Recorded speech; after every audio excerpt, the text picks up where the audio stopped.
अनुवाद स्पष्ट अनन्य अरु जो नियत देखे शेष अनुसंयोग उसको शोध नय तू जान। इस समय सार जी परमागम में 14वीं गाथा में तीसरा बोल चलता है। ये नियतता का बोल चल रहा है। आत्मा कैसा है? नियत है। हम अपने 24 घंटे के जीवन में अपने को कैसा अनुभव करें, आत्मा का अनुभव तो करना, तो कैसा अनुभव करें। अभी तो मैं पुरुष अनुभव करता हूँ, स्त्री अनुभव करता हूँ, तो मैं अपने को कैसा अनुभव करूँ 24 घंटे। तो आचार्य देव तीसरा बोल कहते हैं कि नियत अनुभव करो। पर्याय स्वभाव से देखा जाए तो अनियत है, लेकिन द्रव्य स्वभाव से, ज्ञान स्वभाव से देखा जाए, ध्रुव स्वभाव से देखा जाए तो आत्मा नियत है। इतनी चर्चा अपनी कल हुई थी, उससे आगे चर्चा करना है अपने को। एक प्रदेशत गुण छोड़कर अनंतों गुण और उन समस्त गुणों की जो पर्याय है वो कहलाती है अर्थ पर्याय। उस अर्थ पर्याय में वृद्धि हानि रूप दिखाई देता है। प्रदेशत गुण की पर्याय में तो आकार बदलता हुआ दिखाई देता था, है ना। और यहाँ अर्थ पर्याय में क्या हुआ? हानि वृद्धि रूप षट गुणी हानि वृद्धि जो होती है, षट गुणी हानि वृद्धि कहलाती है। वह षट गुणी हानि वृद्धि रूप जो दशा है वह यहाँ पर विषय बनाया गया है। वह अनियत है, चाहे बोले वो सिद्ध भगवान की भी पर्याय हो, चाहे संसार की पर्याय हो, कोई सी भी हो। तीन लोक के समस्त जीवों की जो पर्याय है आकार छोड़कर वो वृद्धि हानि सहित है, ऐसा देखने जाएं तो भूतार्थ है, सत्यार्थ है। लेकिन नियत स्वभाव की ओर देखें, आत्मा के अनंत गुणों के मूलभूत स्वभाव की ओर देखें, उनकी पर्यायों के स्वभाव की ओर देखें, स्वभाव, तो वह नियत है। ज्ञान गुण में से कौन सी पर्याय आएंगे? ज्ञान की आएंगी, ये नियत है। ज्ञान में से दर्शन की नहीं आएगी, चारित्र की नहीं आएगी, सुख की नहीं आएगी, वीर की नहीं आएगी, अनंत गुणों की पर्याय नहीं आएगी। ज्ञान में से जानने की पर्याय आएगी, ये नियत है। दर्शन में से दर्शन की आएगी, चारित्र में से चारित्र की पर्याय आएगी, और दूसरी नहीं आएगी। ज्ञान में से दर्शन की नहीं आएगी, चारित्र की नहीं आएगी, ये नियत। और त्रिकालीन नियत स्वभाव देखा जाए, इसका नाम शुद्ध नय, इसका नाम सम्यक दर्शन, इसका नाम आत्मानुभव। देखो अपनी चर्चा तो अपने द्रव्यानियों की तो कल की थी। अपने को घटती बढ़ती पर्याय वाला मत देखो, अपने को नियत स्वभाव वाला देखो, इसका नाम द्रव्यानी। अभी दूसरे जीवों को, अभी चरणानियों की अपेक्षा से लें तो दूसरे जीवों को भी वृद्धि हानि की ओर से मत देखो, सबको एक नियत प्रभु देखो, घटती बढ़ती मत देखो। अन्य जगत के जीवों को भी घटता बढ़ता मत देखो। तीन लोक में असंख्यात जीव प्रति समय, अरे रे, वे भी पूरे नियत प्रभु हैं, पूरे के पूरे हैं, पूरे ज्ञानमयी हैं, नियत ज्ञानमयी है, दर्शनमयी है, चारित्रमयी है, अनंत गुणमयी है, असंख्यात प्रदेशमयी है। उनमें कभी कमती बढ़ती होने वाली नहीं है। इसलिए जैन शासन ने उन्हें नियत स्वभाव से देखा तो एकेंद्री को एकेंद्री नहीं, एकेंद्रियों में भी प्रभु दिखाई दिया। द्रव दृष्टि से देखा तो नियत स्वभावी प्रभु, नियत आत्मा भावी से दिखाई दिए। इसीलिए जैन दर्शन की जितनी बारीक दृष्टिकोण है, व्यापक दृष्टिकोण उतना किसी का नहीं है। यहाँ तो भजन में भी यही बात लिखी है, जो निगोद में सोई मोक्ष मझार है। जो निगोदिया जीव है वो भगवान सिद्ध के समान है। नियत स्वभाव में से चरणानियों का जन्म हो गया, पानी छानना, आलू नहीं खाना, अवक्ष आदि नहीं खाना, क्या हो गया, रात्रि भोजन नहीं करना, बिना देखे नहीं चलना। क्यों? ये नियत स्वभाव देखते हैं। अरे हमें तो तीन लोक में सर्वत्र जीवराज ही दिखाई देते हैं, वे भावी सिद्ध हैं, वे प्रभु हैं, वे नियत स्वभावी हैं। हमें उनका अनियत स्वभाव, अनियत स्वभाव कौन सा था? तेज घटना बढ़ना, एक ज्ञान की कमी हो जाना, चारित्र की कमी हो जाना। श्रद्धा की विपरीतता क्या है? नियत क्या नियत? अनियत है। अरे हम अनियत ही है ना, श्रद्धा की विपरीतता तो अनियत है ना, हम नहीं देखते। जब अनिश्चित का भरोसा करना कि निश्चित का, तो हम तो निश्चित की दृष्टि करें ना, अनिश्चित का भरोसा क्या करना? मिथ्या भाव, विपरीत भाव, मिथ्या दर्शन का भाव जीवों को होने पर भी हमें वह दिखाई नहीं देता, हमें तो वे ज्ञानमयी दिखाई देती है। दिगंबर मुनिराज, यशोधर मुनिराज श्रेणिक के जीव, श्रेणिक ने एक मरा हुआ सर्प उनके गले में डाल दिया। अभी उनको करुणा क्यों आ रही है? श्राप क्यों नहीं दे रहे हैं? क्या नहीं दे रहे? उन्हें वो नियत ज्ञानमयी दिखाई दे रहा है। उन्हें अनियत श्रद्धा और चारित्र, ये तो चारित्र का दोष है ना, मिथ्या चारित्र है, उसने सर्प डाल दिया तो मिथ्या चारित्र है ना, तो मिथ्या चारित्र तो अनियत है, इसलिए हमें अनियत भाव दिखाई नहीं देता। मिथ्या दर्शन, मिथ्या ज्ञान, मिथ्या चारित्र विपरीत ज्ञान है, कोई बात नहीं, एक दिन सम्यक ज्ञान हो जाएगा, क्योंकि वो अनियत है। क्या गजब बात है। एक बहुत अच्छी कहावत है ना, पाप से घृणा करो, पापी से नहीं। पापी से क्यों नहीं करो? पापी तो नियत है, आत्मा तो नियत है, पाप अनियत है। आज पाप है, कल नहीं रहेगा। ऐसी मिथ्या दर्शन, मिथ्या ज्ञान, मिथ्या चारित्र आज है, कल नहीं रहेगा, अनियत है। आपने बच्चे को पढ़ने के लिए कहा पढ़ाई करो, अब वो याद ही नहीं हो रहा, उसे पढ़ाई नहीं हो रही, तो आप क्या सोचते हो कि नहीं पढ़ाए थे? आप जानते हैं ये अभी याद नहीं कर पा रहा, लेकिन एक दिन याद कर लेगा, एक दिन पढ़ाई लिखाई कर लेगा, एक दिन होशियार दुकानदार बन जाएगा, व्यापारी बन जाएगा, डॉक्टर बन जाएगा, इंजीनियर बन जाएगा एक दिन। तो आप क्या करते हो? उसके उस अन्य स्वभाव को देखकर क्या करते हो? पढ़ाते हो उन्हें, उसे अप्रेम नहीं करते, नफरत नहीं करते, दुश्मनी नहीं करते। क्यों नहीं करते? क्योंकि ये अनियत स्वभाव है। मिथ्या ज्ञान, विपरीत ज्ञान, अल्प ज्ञान, ये अनियत है। सम्यक ज्ञान हो जाएगा। अपने आप में लगाओ, ए आत्मन, मिथ्या दर्शन, मिथ्या ज्ञान, मिथ्याचारित होने पर भी तुम अपने नियत स्वभावी भगवान आत्मा से नफरत मत करो, क्योंकि जो मिथ्या दर्शन, मिथ्या ज्ञान, मिथ्याचारित वो तो अनियत है। हाँ, वो तो बदल जाने वाला है। मिथ्या दर्शन है तो कोई बात नहीं, सम्यक दर्शन हो जाएगा। क्यों हो जाएगा? क्योंकि मिथ्या दर्शन अनिश्चित है, नियत नहीं है, वो तो अनियत है, जो खुद ही बदल जाएगा। ऐसे मिथ्या दर्शन, मिथ्या ज्ञान, मिथ्याचारित को देखकर आत्मा से नफरत क्यों करना? नहीं है, पर्याय क्षणिक है, यह निश्चित ही है, लेकिन पर्याय परमानेंट नहीं है, इसलिए वो अनिश्चित है। एक समय की है इसलिए अनिश्चित है। तो आम के वृक्ष पर, आपके आम के वृक्ष पर केरियां आई, बहुत सारी केरियां आई, कुछ मीठी हो गई, कुछ खट्टी है अभी, और कुछ अभी बो रही है। तो आपको ऐसा लगता है कि ये खट्टी ही रहेंगी, मीठी क्यों नहीं हुई? भाई वृक्ष का उम्र तो बराबर है ना, वृक्ष की उम्र तो बराबर। तो फिर जो अपनी एक केरी आ गई, मीठी हो गई, आम बढ़िया हो गए हैं, पीले हो गए हैं, पर ये क्यों पीला नहीं हुआ, ये मीठा क्यों नहीं हुआ? तो ये कच्ची ही बनी रहेगी, ऐसा लगता है आपको? क्यों नहीं लगता है? कि इनका कच्चापन अनिश्चित है, इसलिए हमें चिंता नहीं है। आखिर इसका कच्चापन चला जाएगा और पक्कापन आ जाएगा। ऐसे ही अपने में लगाओ। अभी आपको मिथ्या दर्शन, मिथ्या ज्ञान, मिथ्याचारित है, ये कच्चापन है, अनिश्चित है, लेकिन अनियत है। इससे क्या फायदा हुआ कि जैसे हमें केरी की चिंता नहीं होती, अमरूद की चिंता नहीं होती, सब्जियों की चिंता नहीं होती, ये कच्ची हैं, अभी तो कच्ची हैं, यही पक्कर हो जाएंगी तैयार। ऐसे ही अभी मेरे तो अनियत है, अनिश्चित है। क्या चीज? मिथ्या दर्शन, मिथ्या ज्ञान चारित है। अरे हमारा क्या होगा? क्यों? मिथ्या दर्शन ज्ञान चारित है, इसलिए क्या होगा? और सम्यक दर्शन ज्ञान चारित हो जाएगा। है? मैं तो नियत हूं ना, मेरे अनंत गुण तो नियत है ना। तब अनादिकाल से तो हम आत्मा को भूल गए थे, ना, भूले ही तो थे, लेकिन नियत स्वभाव का क्या हुआ? हाँ, नियत स्वभाव किसको कहते हैं? जिस पर भूल का असर नहीं होता। ऐसा नहीं है कि हम भूल गए तो अनंत गुणों का क्या होगा। ये कोई उधारी नहीं है, आत्मा का नियत स्वभाव उधारी नहीं है कि हम उधारी दे के भूल गए तो अब क्या होगा। क्यों? दे के भूल गए तो अब पैसे वसूल थोड़ी हो जाएंगे। कहाँ दिए थे, कहाँ उधार दिया था, पैसा भूल गए तो पैसा तो गया। आत्मा ऐसा नहीं है कि कहाँ रख के भूल गए, कहाँ देकर भूल गए, ऐसा आत्मा नहीं है। कौन नहीं है ऐसा? तुम ऐसे नहीं हो कि तुम भूल जाओगे तो तुम्हारा उस पर असर पड़ जाएगा। अनंत गुण जितने के तितने रहेंगे, अनंत असंख्यात प्रदेश ज्यों के त्यों रहेंगे, तुम्हारी सामर्थ्य, तुम्हारी प्रभुता, तुम्हारी सामर्थ्य ज्यों की त्यों रहेगी। ये तो बड़ी आनंद की बात है। सुनो अच्छी तरह से, मिथ्या दर्शन, मिथ्या ज्ञान, मिथ्या चारित्र ये दुख का कारण नहीं है। क्या पंडित उल्टी उल्टी बातें कर रहे? सुनो, मिथ्या दर्शन, मिथ्या ज्ञान, मिथ्या चारित्र को परमानेंट मानना दुख का कारण है। समझ आएगा? नियत मान लेना ये दुख का कारण है। अपने नियत स्वभाव को तो नहीं जानते। हाँ, और जो अनियत है उन्हीं को नियत मान लेते हो, इसीलिए आए अनंत दुख का कारण है। इसीलिए इसका नाम मिथ्या दर्शन, मिथ्या ज्ञान, मिथ्या चारित्र।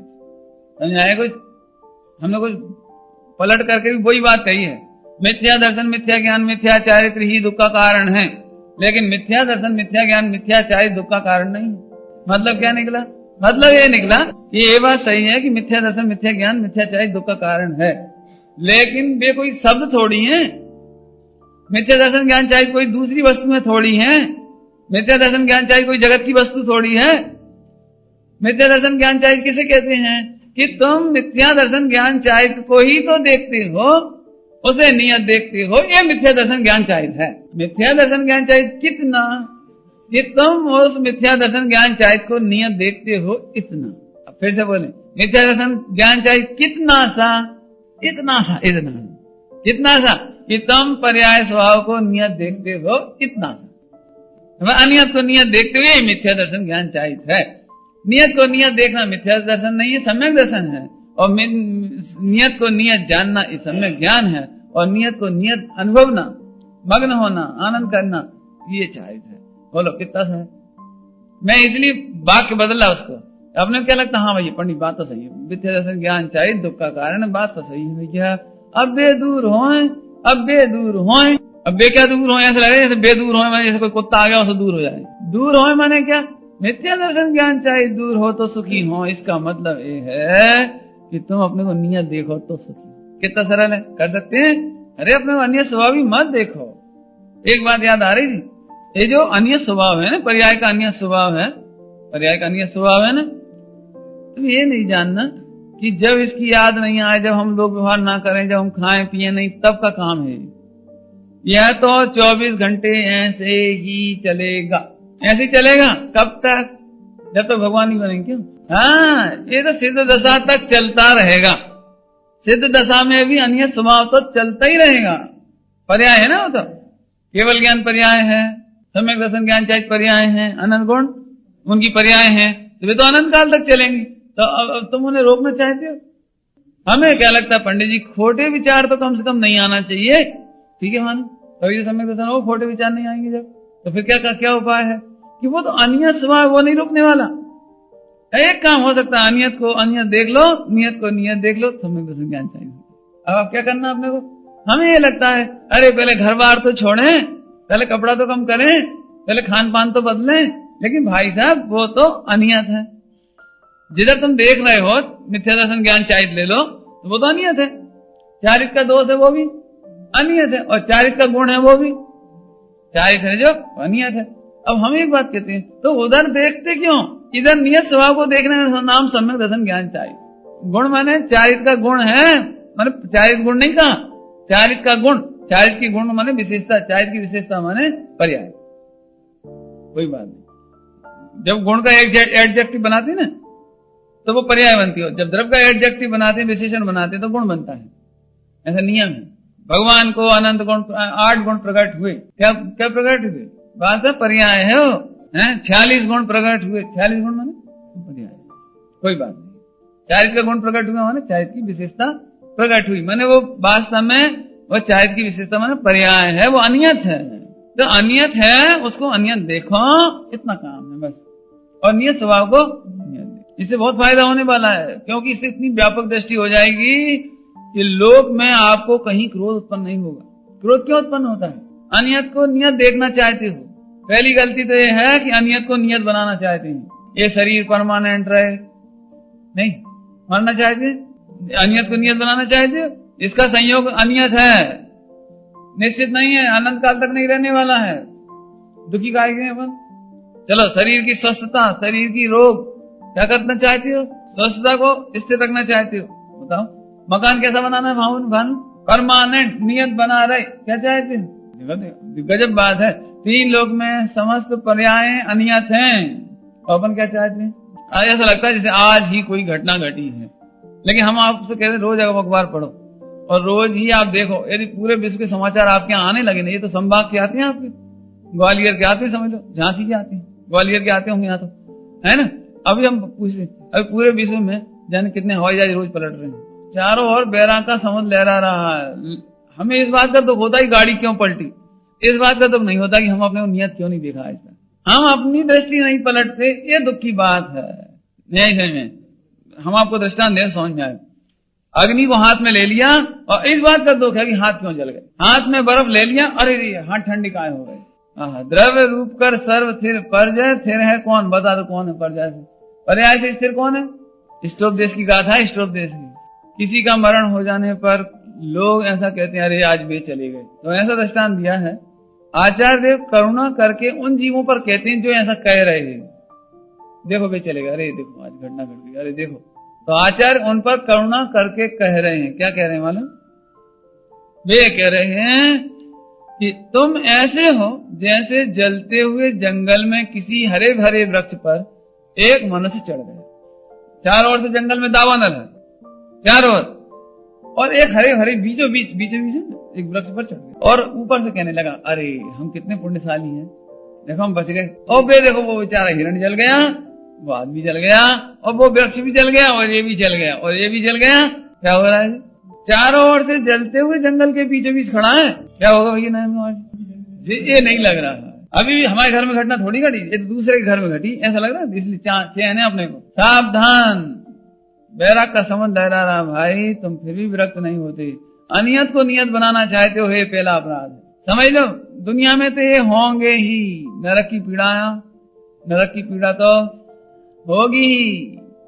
अभी भी लोग नरक के दुखों का वर्णन करते हैं, अरे नरक में बड़े दुख हैं। अच्छा, हम पूछते नरक में सुख होता तो जाना चाहिए। तुम्हें ये नहीं लगता हम जाते ही क्यों हैं? जेल में पिटाई नहीं होगी तो क्या होगा? तुम्हें ये क्यों नहीं लगता कि हम जेल क्यों जाएं, हम अपराध ही ना करें?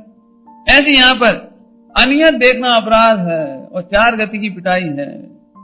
4 गति में तो ये बिल्कुल नेचुरल है, जो कुछ हो रहा है बिल्कुल नेचुरल है, होना ही चाहिए, होता ही है और होगा भी। बस फर्क इतना है कि अभी उनका नंबर है, कल अपना है। बस धिक्कार इस बात को नहीं है कि ये घटनाएं हो रही हैं, धिक्कार उस बात को है कि हमारा परिग्रह परिमाण अभी भी नहीं हो रहा है। परिग्रह परिमाण होता तो क्या इतना न ज्यादा अपने को तृष्णा होती धन कमाने की, तो जाना पड़ता, अपने को जाना पड़े। क्या रिश्तेदारियों के प्रति प्रेम ना हो, राग ना हो, इतना तीव्र मोह ना हो, तो दौड़ धूप करनी पड़े। अब हम उसे रोकने की चेष्टा नहीं करते, हमें तो ये लगता है ऐसे नहीं होना चाहिए। बस समझना भैया अच्छी तरह से, अपने लिए बैराग का अवसर है, चेतने का अवसर है। इसलिए देखो नियत स्वभाव देखो, यदि हम नियत स्वभाव देख लेंगे तो अनियत को स्थिर करने की चेष्टाएं नहीं रहेंगी। तब भी जो 5 पाप होते थे वे भी नहीं होंगे, और उनके परिणाम स्वरूप जो कर्म बंद होता था वो भी नहीं होगा, और कर्म बंद होने पर जो उदय आता था वो भी नहीं आएगा। तब हम 4 गति से छूटकर मोक्ष में चले। उपाय तो एक ही है, समझ आया? और लगा लेना आप। और कौन कौन से अनियत को नियत करना चाहते हो? जो हमें थोड़ा सा ज्ञान हो गया है ये कम नहीं हो जाए, क्या करना चाहेगा? शिवसम ज्ञान को नियत बनाए रखना चाहते हो, ठीक है? हम जितने बुद्धिमान है इतना कोई नहीं है, और मेरी बुद्धिमानी इतनी ही बनी रहे। हमारा आचरण बहुत है, चारित्र बहुत है, वही ऐसा ही बना रहे। क्या चाहते हो? ये अनियत है, ध्यान रखो, चारित्र अनियत है, नियत नहीं। चारित्र माने आचरण। हाँ, वो तो बदलेगा ही। एक बात, दूसरी बात हो गई। अभी देखो, चारित्र को इतना ही मानकर संतुष्ट होना और आगे बढ़ाने की भावना नहीं रखना। क्या कह रहे हैं? मैंने आगे भी बढ़ेगा कि नहीं बढ़ेगा? वो इतने में संतुष्ट कैसे हो गए तुम? तो अनियत है ना, तो और आगे बढ़ाना चाहिए ना, बढ़ाने का भाव रहना चाहिए ना। ये चरणानियों की बात है, और आगे बढ़ाने का भाव आएगा। चारित्र मोह को उदय में ऐसा भाव, ध्यान से सुनना क्या कहना है। इतने में ही संतुष्ट हो जाना, चारित्र की बात चल रही है, पर्याय की चारित्र की। चारित्र में इतने में ही संतुष्ट हो जाने में भी जो परिपूर्ण यथाख्यात चारित्र है उसकी विराधना है, नहीं आई नहीं। अब भैया हमने तो बहुत धर्म कर लो, इतनी पूजा पाठ कर रहे थे, व्रत उपवास कर रहे थे, दयादान कर लिया, अब तो हमने बहुत पढ़ लिया, इतने शास्त्र पढ़ लिया, बहुत है ना, तो बहुत धर्म है। अनियत को नियत करना चाह रहे हो? चारित्र मोह के उदय में ऐसे भाव आए बिना नहीं रहते। लेकिन ये तो महाम मिथ्यात्व है, जिसमें थोड़ा बहुत क्रिया कांड करके ही धर्मात्मा माने बैठा, ये विपरीतता का मिथ्य है, ये तो विपरीतता ही हो गई। ज्ञानी, ध्यान से सुनना, दिगंबर मुनिराज प्राप्त चारित्र में भी संतुष्ट नहीं होते, क्योंकि वो तो अनियत है, वे नियत स्वभाव में संतुष्ट होते। हमें तो ये भूल बतानी है कि तुम थोड़ा बहुत आचरण, थोड़ा बहुत चारित्र यदि आ गया मैंने अभी तो देह का आचरण की बात है, सम्यक चारित्र तो आया ही नहीं है ना। हमने तो इतना धर्म कर लिया, बहुत धर्म कर लिया, ये क्या लगता है? ये तो विपरीतता है। अरे यदि सम्यक चारित्र भी प्रकट हो जाए तो दिगंबर मुनिराज उसमें संतुष्ट नहीं होते, नियत स्वभाव में संतुष्ट होते हैं। फल क्या मिलता है इसका? ऐसा ख्यात चारित्र होता है, पूर्ण चारित्र प्रकट होता है। हम क्या करते हैं कि थोड़ा बहुत आचरण देख के आचरण हो गया उसमें संतुष्ट हो जाते हैं। संतुष्ट कहाँ होना चाहिए? नियत स्वभाव में। ये बताना है। जितनी समझ में आई, इससे क्या फायदा हुआ कि हमें जो चारित्र में कमी है, ज्ञान में कमी है, श्रद्धा में कमी है, उस कमी को देखकर नियत स्वभाव ऐसे जानने से आत्मा से नफरत नहीं होती, अपने से नफरत नहीं होती, अपने से घृणा नहीं होती। क्या होना चाहिए? अपने से घृणा करते हैं, बिल्कुल करते ही है। अरे हमसे बड़ो पापी को हुई है, ये किससे घृणा है? अरे हम तो बड़े भैया दीनहीन पामर है, अरे हमारा धर्म क्या होगा, अरे अब भाई ठीक है, किससे नफरत है? ये अपने से घृणा। तो पहली बात यह हुई कि हम अनियत को नियत नहीं बनाएं, अनियत को अनियत मान लेंगे तो अपने से नफरत नहीं होगी, घृणा नहीं होगी, नफरत। ये अनियत ही तो है, ये अनिश्चित है, ये निश्चित रहने वाली नहीं, ये परमानेंट रहने वाली नहीं। नहीं सरल दृष्टांत, अपने को बुखार आया तो अभी टेंशन नहीं है, क्यों? बुखार तो चला जाता है। और अपने बच्चों को बुखार आ जाए तो उनका टेंशन होता है, उनका टेंशन क्यों नहीं होता है? क्योंकि इनका बुखार भी परमानेंट रहने वाला नहीं। क्योंकि जैसे शरीर का धर्म स्वास्थ्य है, ऐसे रोग इसका धर्म नहीं है। अभी दृष्टांत है, बुखार उसका स्वभाव नहीं है। अब बताओ, 3 लोगों कोई को बुखार आया तो मैं ऐसी घबराहट होगी, मर जाएगा, क्यों नहीं होती घबराहट? मालूम है बुखार का स्वभाव अनियत है, वो तो चला ही जाने वाला है, बराबर। ऐसे ही मेरा भी विकारी भाव हो तो वो भी चले जाने वाला है, अनियत है, इसलिए मुझे विकारी भावों की दृष्टि नहीं है, उसी समय नियत स्वभाव की दृष्टि है। ये सम्यक दर्शन ज्ञान चाहिए। और जगत के जीवों को देख करके भी तो हमारा लड़का कहना नहीं मानता, बहुत गुस्सा करता है, हाँ ये क्या है? अनियत। अब क्या करना है? अभी लोक व्यवहार की बात नहीं चल रही, दृष्टि की बात चल रही है। लोक व्यवहार में उसे समझाने का भाव आएगा, और जो भाव आएंगे वो आएंगे, लेकिन दृष्टि कैसी होगी? ऐसा नहीं लगेगा ये लड़का परमानेंट क्रोधी है इसलिए इसे भगा दो। ठीक है बेटा, समझ जाओगे इसलिए क्रोध चला जाएगा। क्या समझ जाओगे?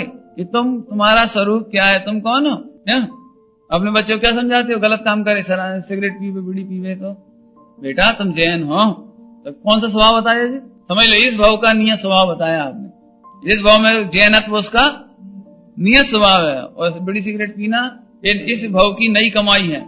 बुराइयां कमियां इस भाव की थे नई, और आई हैं तो चली जाएंगी। तो बेटा तुम तो जैन है बेटा, ऐसा नियत स्वभाव जानते ही क्या हो गया, उसे गलत काम रुक गया। समझ आया दृष्टांत? ऐसे ही इसमें लगा लेना, नियत स्वभाव जानते ही 3 लोक पर क्रोध उत्पन्न नहीं होता, राग उत्पन्न नहीं होता। क्यों नहीं होता राग? किसका राग करें बोलो? कौन सी? मकान का, दुकान का, कपड़ों का, पुद्गल का, बोलो, मिठाइयां। ध्यान से ना, अब जब वो खाता पीता ही भोगता नहीं है तो मात्र जानता ही है। ये बात यदि समझ में आ जाए तो पूरा चरणानी योग प्रकट हो जाए, सारी तृष्णा चली जाए, सारा कमाना खाना, अब लोक व्यवहार रह जाएगा। लोक व्यवहार में जितनी जरूरत है शरीर को उतना रह जाएगा। फल क्या मिल जाएगा? अब आपका समस्त पापाचरण दूर हो जाएंगे। अभी जितने पाप करने की इच्छा होती है ना, अच्छा खाने के नाम पर भैया खूब पैसा लाओ, बढ़िया बढ़िया, और फिर खाओ पियो, फिर अच्छे कपड़े लाने के लिए अच्छा पैसा लाओ, फिर अच्छा व्यापार, और अच्छे व्यापार के लिए नंबर दो। पाप कहां से हो रहे हैं जी सारे? अनियत को नियत बनाने से और अनियत का भोगता मान लेने से। अरे तुम आत्मा हो, आत्मा तो एक परमाणु को छूता भी नहीं, भोगता भी नहीं, खाता भी नहीं। ऐसे दृष्टि हो जाने पर जो लोक व्यवहार में जो शरीर के माध्यम से खाने पीने का व्यवहार दिखाई देता है, वह भी सीमित और मर्यादित हो जाता है। ये अपने बारे में हो गया। अब दूसरे के बारे में ले लो, चरणानी योग बनाने के लिए अपने प्रति चरणानी योग, अब दूसरों को दे। दूसरे जीवों की वृत्तियां नहीं सुधर रही हो तो क्या करना? ये भी अनियत स्वभाव है, ऐसा जानकर बदल जाएगी, बदल जाएगी। तुम चिंता नहीं करो, बदल जाएगी। तुम्हारे पेड़ के आम पक गए तो दूसरों के पेड़ के आम पकेंगे, नहीं पके हैं तो भी पक जाएंगे। तुम्हें चिंता करने की जरूरत है दूसरों पेड़ की। ऐसे ही जगत के जीवों की भी चिंता मत करो। बहुत सरलता से कहें तो कोई तुम्हारे ऊपर क्रोध करता हुआ आ रहा हो, अब देखो प्रैक्टिकल, कोई क्रोध करता हुआ आ रहा हो, तुम्हें उसी समय ये देखो इसका क्रोध तो अनियत है, चला जाने वाला है, लेकिन अंदर में तो जो आत्मा है वो नियत है। अनादिकाल से आत्मा है, अनंत काल तक आत्मा रहेगा, ये उसका नियत स्वभाव है। अनंत काल भगवान बनकर सिद्धालय में रहेगा, ये तो नियत स्वभाव है। ऐसा देखो, अब क्रोध आएगा, एक क्रोध जीतने का उपाय हो गया। अब जगत के जितने जीव हैं वे तुम्हारे साथ कितना भी अपराध करें, क्रोध करें, बैर करें, और समझ लेना हानि पहुंचाएं, मूल में देखा जाए तो अपने नियत स्वभाव को हानि नहीं पहुंचाते, अपने को नहीं पहुंचाते, और वे अपने मूल स्वभाव को भी हानि नहीं पहुंचाते। सब फिर वे हमारा नुकसान कर देते हैं पैसे का। सुनो, पाप के उदय में पैसे का नुकसान तो होना ही है। थोड़े निमित्त उपादान की बात है, ध्यान सुनना। हमारे पाप के उदय में धन की हानि होनी है, निमित्त तो कोई ना कोई बनना ही। हम उल्टा चिंतन करते हैं। हम क्या चिंतन करते हैं? इसने हमारे को हानि पहुंचाई, जबकि ऐसा नहीं है, वो हानि पहुंचा सकता ही नहीं। निमित्त कारक तो किसी न किसी पर आएगा ही, हानि कोई पहुंचा नहीं सकता। तुम्हारे आयु कर्म का क्षय नहीं हो तो कौन नुकसान पहुंचा दे? कहने का मतलब क्या है, बताना क्या चाहते हैं? काम होना है, इधर से देखो। अपन निमित्त को देखकर ऐसा लगता है इनने कर दिया, हमारे 500 रुपए का नुकसान होना है तो आरोप तुम पर आ सकता है। तो होना है, इधर देखेंगे तो आप पर क्रोध नहीं आएगा। हमें ये लगता है तुमने 500 रुपए का नुकसान कर दिया, अब क्रोध आएगा। अब बोलो क्रोध करना है कि जीतना है? तो फिर वस्तु स्वरूप के नजदीक जाकर देखो कि होना है कि नहीं होना है। अपने जीवन में उतरे ये बात, हम कब अपना निर्णय करेंगे आत्म स्वभाव का? बाहर में तो कौन बदले, लेकिन अंदर में कम से कम अपना आत्मा का निर्णय तो अपन कर ही सकते। कैसा है आत्मा का स्वभाव?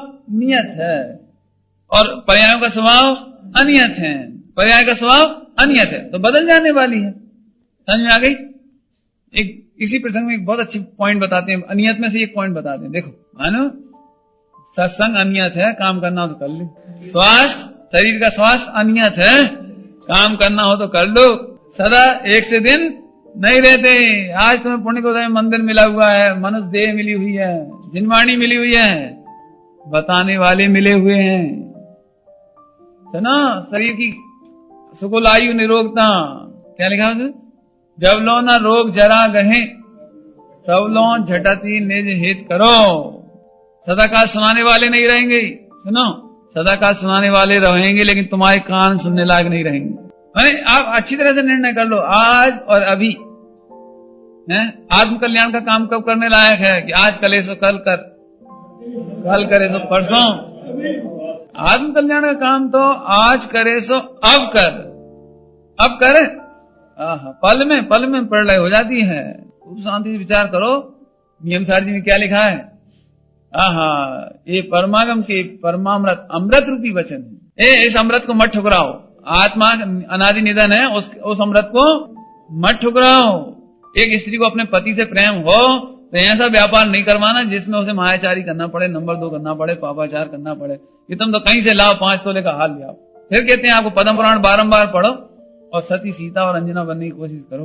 अपने पति पर कष्ट नहीं आए, जो होगा वो खा लेंगे। सीता ने क्या किया? जंगलों में रोज नहीं मिली खीर पूड़ी रोटी, कितने दिन तक तो जंगल के फल आदि खा करके पानी पी करके रहे और कुछ था ही नहीं। क्या करते हो बताओ?